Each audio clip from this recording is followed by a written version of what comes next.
বাড়িতে এই সামান্যই মাত্র চিকেন পড়েছিল, তবে সবটাই যে বোনলেস তা না। মোটামুটি কেটে কুটে ঠিকঠাক করে নিয়েছি। খানিকক্ষণের জন্য একটু বেশি করে ভিনিগারে ভিজিয়ে রেখেছিলাম। এখন ধুয়ে টুয়ে পরিষ্কার করে নিয়েছি। বুঝতেই পারছো চিলি চিকেন করছি, সে মতো আগে চিকেনটা ম্যারিনেট করে নিই। একটু বেশি পরিমাণে আদা রসুন বাটা, সময় কম থাকাতে আজ আর আদা রসুনটা বাটতে পারিনি, সেই মতো এই প্যাকেটে ভরসা। তার সঙ্গে পরিমাণ মতো সয়া সস, তবে এটা কিন্তু একটু বুঝে শুনে দিও, রান্নার মধ্যেও তো পড়বে। সয়া সসটা অবশ্য ডার্ক সয়া সসই দিলাম। এই ছোটো চামচের প্রায় 5-6 চামচ মতো কর্নফ্লাওয়ার দিলাম, সেই সঙ্গে আন্দাজ মতো খানিকটা নুন। তবে নুনটা কিন্তু একটু বুঝে শুনেই দিও, হরেক রকমের সস পড়বে তো, বেশি নুন হয়ে গেলে পরে তখন ব্যালেন্স করাটাই মুশকিল হয়ে যায়। সাথে এই একটা ডিম, তবে একটা জায়গায় দুটোও দিতে পারো। তবে এই চিলি চিকেন রান্না করার তো মোটামুটি অনেক রকমেরই প্রসেস রয়েছে, তবে আমি যখনই রান্না করি চেষ্টা করি চিকেনের জুসি ভাবটাকে রিটেইন করার, সেই মতো খুব হালকা কোটিংয়েই চিকেনগুলোকে ভেজে নিই। তবে অনেককে দেখেছি বেশ একটু মোটা করে কোটিং দিয়ে বড়ার মতো করে ভাজে। এই দেখেছ, কথায় কথায় ভুলেই গেছিলাম, খানিকটা গোলমরিচ দিয়ে দিলাম। খানিকক্ষণের জন্য এই ম্যারিনেশনটা ফ্রিজে রেখে ওইদিকে হাতে হাতে সবজিগুলো ঝটপট কেটে নিই। চলো।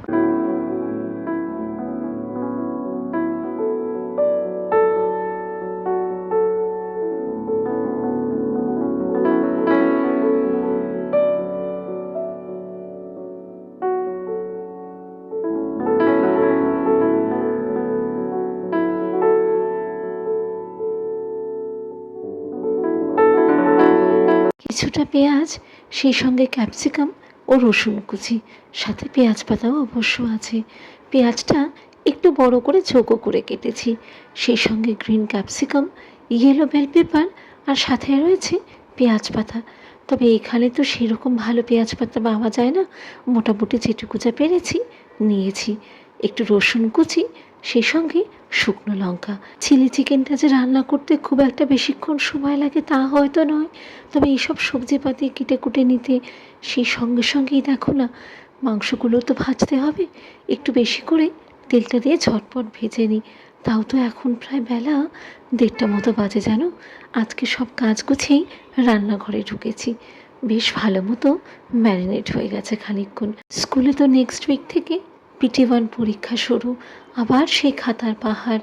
তবে এই পরীক্ষাটা তো 40 মার্কসের হয়, সেরকম করে খুব একটা কিছু অসুবিধা মনে হয় না। তবে একটা কথা কি বলো তো, টিচারদের জীবনটা খাতার মধ্যেই যেন কেটে যায়। তেলটাও খুব ভালো মতো গরম হয়ে গেছে, খুব একটা যে বেশিক্ষণ সময় লাগবে তা না। তবে এটা ভাজার সময় গ্যাসটা একটু সিমের দিকেই রেখো, পুড়ে উঠলে পরে রান্নাটা দেখতেও খারাপ হয়ে যাবে, আর টেস্টটাও খুব একটা যে ভালো হবে তা নয়। তেলে খানিকটা রসুন কুচি, সেই সঙ্গে আদা রসুনের পেস্ট দিয়ে দিলাম। কী যে সুন্দর একটা গন্ধ উঠছে। খানিকটা পেঁয়াজ পাতা দিয়ে দিচ্ছি। জানো তো, রায়রিথি হওয়ার অনেক দিন পর পর্যন্ত আমি কালো জিরে, সেই সঙ্গে রসুন বাটা সামান্য একটু তেলে নেড়ে ছেড়ে খেতাম। গরম ভাতে সে যেন একেবারে অমৃত সমান। আসলে দুজনেই তো সিজার। মা শাশুড়িমা বলতো এটা খেলে নাকি তাড়াতাড়ি সেলাইটাও শুকোবে। সেই সঙ্গে সঙ্গে এত অরুচি হয়ে গেছিল, সামান্য নুন দিয়ে হালকা আছে সবজিগুলো সতে করে নিচ্ছি। বলছিলাম না, আমি যখনই চিলি চিকেন করি হালকা কোটিং দিই। এই দেখো না, চিকেনটাও ভালো মতো সেদ্ধ হয়ে গেছে, আর জুসি ভাবটাও সুন্দরভাবে বজায় থাকে। এবার ঝটপট একটা সস বানিয়ে নেব।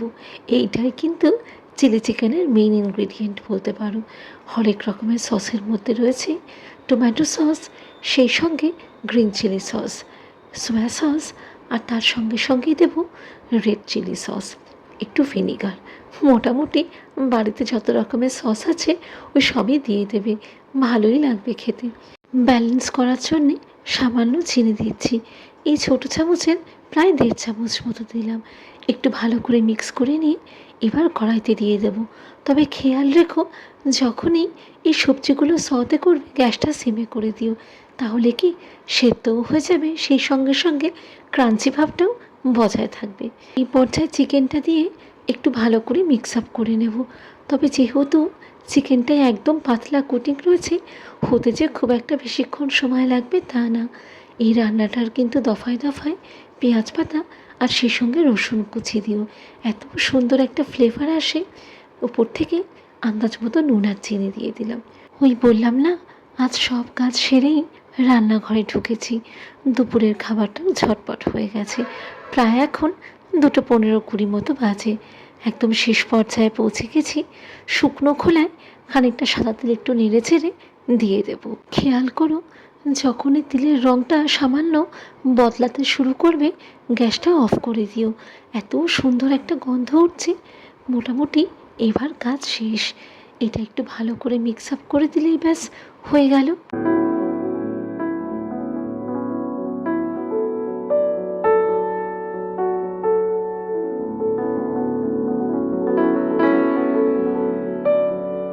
দুভাগে ভাগ করে নিই। সেদিন আসলে আমাদের ওপরে যে পায়েল থাকে, ও এত সুন্দর পাকা কলার বড়া দিয়ে গেছিল, আর গরম গরম তো সে নিমেষে যেন উঠে গেল। আর আমাদের পাশেও এখন একজন বাঙালি এসছে, ওর নাম শর্মিষ্ঠা। এত ভালো কথাবার্তায়, যদিও বা আমরা যখন প্রথমে এখানে এলাম, আমরা একই সোসাইটিতে থাকতাম। তারপরে ওরা জামনগর চলে গেল, আর ও আসার পর থেকে একটু যে ওদেরকে নেমন্তন্ন করে খাওয়াবো কিছুই করতে পারিনি। সেই জন্যই ভাবলাম যখন অল্প করে করেছি, জাস্ট একটু টেস্ট করার মতো ওদেরকে দিয়ে আসি। রান্না করতে গিয়ে গ্যাসটা বেশ ভালোই নোংরা হয়েছে। হাতে হাতে পরিষ্কার করে নিলে কাজটা একদম গুছিয়ে যায়। সেই মতো এইসব বার্নার বা ক্রেটগুলো রোজই নামিয়ে দিই। একটু পরিষ্কার করে গেলে কি সুবিধাও হয়। আর সেই সঙ্গে সঙ্গে বলি না, ওপেন কিচেন তো, একটু সাজিয়ে গুছিয়ে রাখলে নিজেরও ভালো লাগে গো।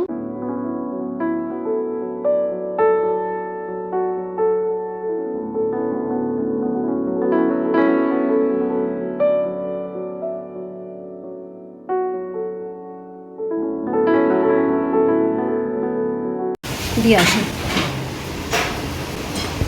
পায়েলকে আর শর্মিষ্ঠা খুব তাড়াহুড়ো করে করেছি, হয়তো ঠিকঠাক হয়ও নি, তবুও যেন খায়। শর্মিষ্ঠাকে দিয়ে দাও।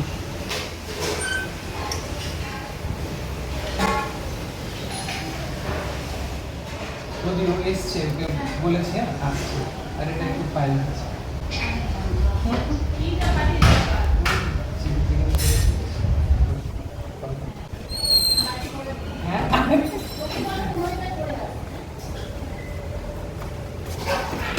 এই না পায়েলকে দিয়ে আসো।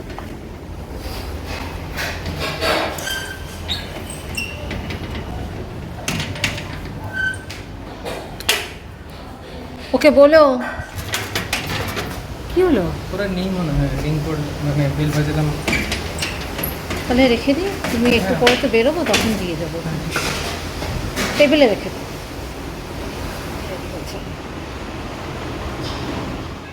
4:30 মতো বাজতে যায়।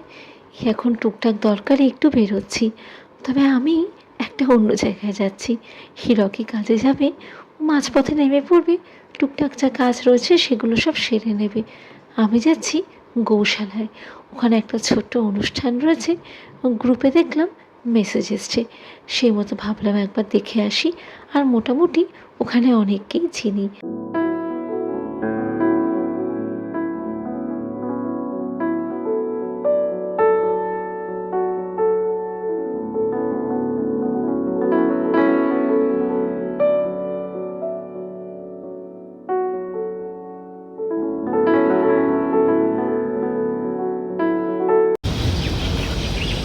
ছাওয়ায় চলো।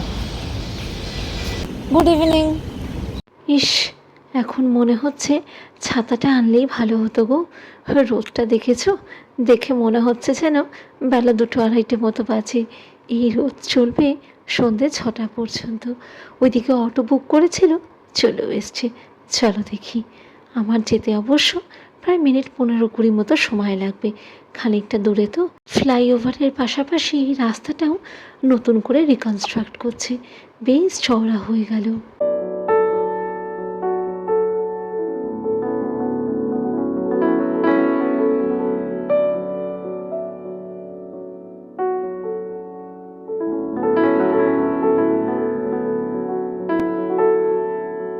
প্রায় পৌনে 5টার মতো বাজে, বোধহয় শুরুই হয়ে গেছে গো।